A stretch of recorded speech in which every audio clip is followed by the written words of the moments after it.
గురుగారు నమస్కారం. సీతమ్మ కొడుకు నారసింహుడి బిడ్డ ఇదే నా పరిచయం. గురువు అనేది చాలా పెద్ద మాట. హ్మ్.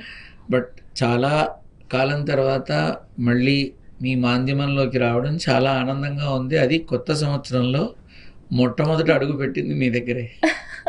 చాలా సంతోషం అమ్మా. మీ అందరికీ, నీకు, నీతోటి సాంకేతిక నిపుణులకి, ఈ ఛానల్లో, ఈ మాధ్యమంలో ఉండేటటువంటి ప్రతి ఒక్కరికి, అలాగే మీ అధిపతులకి, మీ మేనేజ్మెంట్ వారికి, మీ అందరికీ ఈ నూతన సంవత్సర శుభాకాంక్షలు తెలుపుతూ, భగవదాశీర్వచనాలు అన్నీ దక్కాలని కోరుకుంటూ, మరింత అభివృద్ధి పదం వైపు మీ మాధ్యమం మరింతగా దూసుకుపోవాలని, ప్రజలకి ప్రతి ఒక్క విషయాన్ని కూలంకుషంగా తెలియపరచాలని, తెలియబరుస్తారని ఆశిస్తూ, ఆకాంక్షిస్తూ, మంగళాశాసనాలు తెలుపుతూ కార్యక్రమంలో ముందుకెళ్తున్నాను. Thank you. అయితే ఫస్ట్ కార్యక్రమం ముందుకెళ్లే బదులు మీ గురించి అడగాలనుకుంటున్నా. అడగమ్మా. చాలా బిజీ అయిపోయారు. ఏమేమి మూవీస్ కంప్లీట్ అయిపోయి, ఇంకేమేమి ప్రాజెక్ట్స్ ఉన్నాయి ఈ న్యూ ఇయర్ లో మీకు? అంటే లాస్ట్ ఇయర్లో ఒక 2 కంప్లీట్ అయినాయి. అవి ఎప్పుడు అనేది వాళ్ళ చేతిలో ఉంటుంది. అదే బాగా 1 year 2 years చొప్పున చేస్తున్నారు. ఇప్పుడు ఇంకొక కపుల్ ఆఫ్ అంటే దాన్ని ఏమంటారు, సీరియల్ అనేది అంటారు. సో అదొకటి. అలాగే ఒక కపుల్ ఆఫ్ పెద్ద ప్రొడక్షన్స్లో అడుగుతున్నారు కానీ, బట్ ఇంకా నేను పూర్తిగా అటు వెళితే మళ్ళీ నా సేవ ఎక్కడ ఆగిపోతుందో అన్న ఆలోచన కూడా ఉంది. కాబట్టి ఏదో పర్వాలేదు, కొంచెం బిజీ అయిన మాట వాస్తవమే. ఏం రోల్స్ చేస్తున్నారు? ఇక్కడైతే మా గురువు గారుగా కనిపిస్తుంటారు. లేదమ్మా, నేను ఎప్పుడూ భగవత్ సేవకుడినే. మీ గురువు గారిని మీరు పిలుస్తారు, సరే. అది మా బ్రాహ్మణ్యంలో మంచి చెడు చెప్పడాన్ని, పూజా విధానాలు చేసేవాళ్ళని, శుభక్రతువులు చేసేవాళ్ళని మీరందరూ అలా పిలుస్తారు. అది మా అదృష్టం అంతే తప్ప మేమేం పెద్ద గురువులం కాదు. అయితే ఎప్పుడు చేసిన అంటే ఒకే ఒక్క దాంట్లో ఒక నెగిటివ్ షేడ్ ఉన్న చేశాను. బట్ తర్వాత ప్రతి ఒక్కటి కూడా తండ్రి పాత్ర, అది ప్రత్యేకించి ఆడపిల్లకి తండ్రి పాత్రని చేస్తూ ముందుకెళ్తున్నాను నేను. అంతే.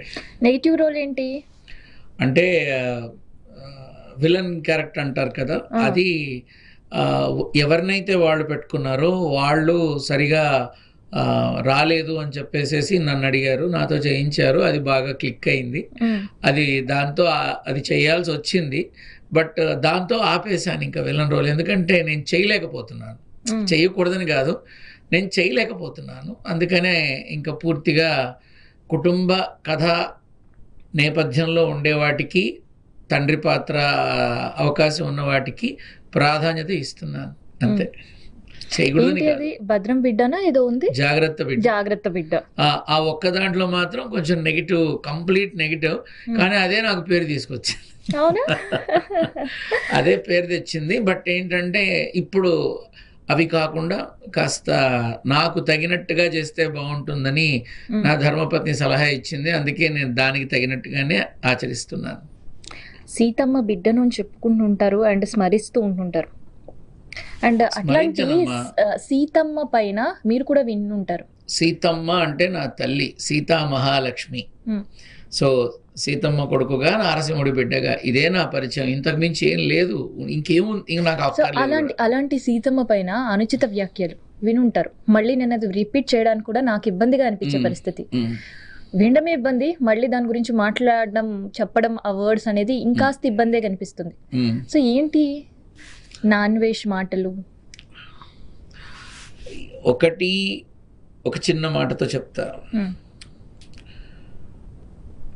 సహజంగా ఇటువంటి పనికిమాలిన, పనికిరాని, ఏమాత్రం ఉపయోగం లేని వ్యక్తుల గురించి గంటల కొద్దీ సొల్లు మాట్లాడుకొని, గంటల కొద్దీ చర్చించి మన సమయం వృధా చేసుకోవడం తప్ప ఉపయోగం లేదు.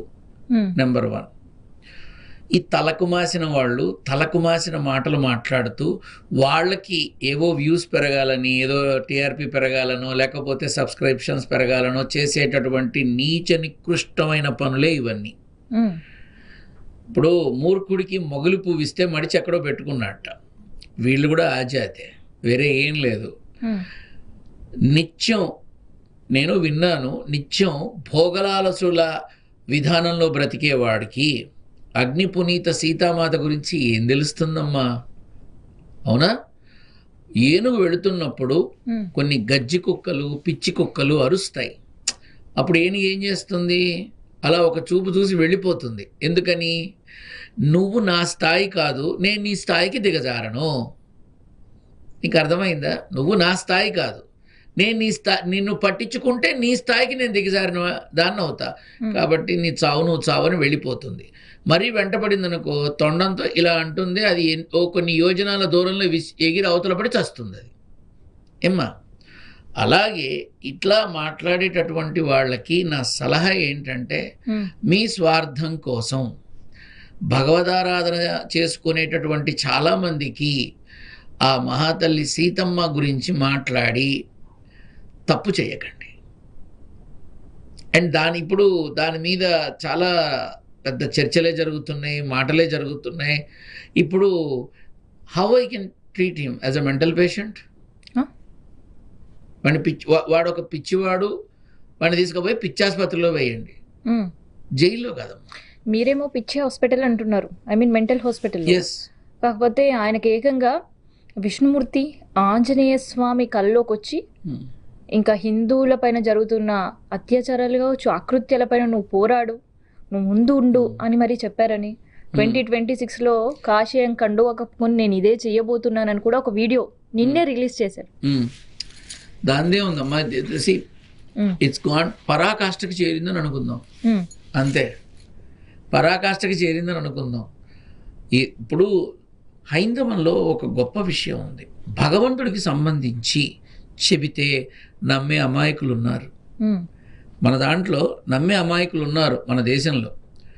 నిజమేనేమో, అది అబద్ధమైనా సరే నిజమేనేమో. వినాయకుడు పాలు తాగారంటే ఎంతమంది వేలం వెరిగా వెళ్ళారు చెప్పమ్మా? తాగాడా? కొన్ని ఆకర్షణ శక్తులు అవి అబ్జర్వ్ చేసుకునేటప్పుడు ఇలాంటివి జరుగుతూ ఉంటాయి. నిజంగా తాగడు. మనం లెట్ us బీ ప్రాక్టికల్. మరి రోజు తాగుతున్నాడు ఆయన? ఆ హడావిడి అక్కడితో అయిపోయిందా? Let us be practical. జరగనవి, జరిగే అవకాశం లేనివి జరుగుతున్నాయి, ఇదిగో చూడండి అని చెబుతున్నారు అంటే దాని వెనక స్వార్థం అనేది ఎంతో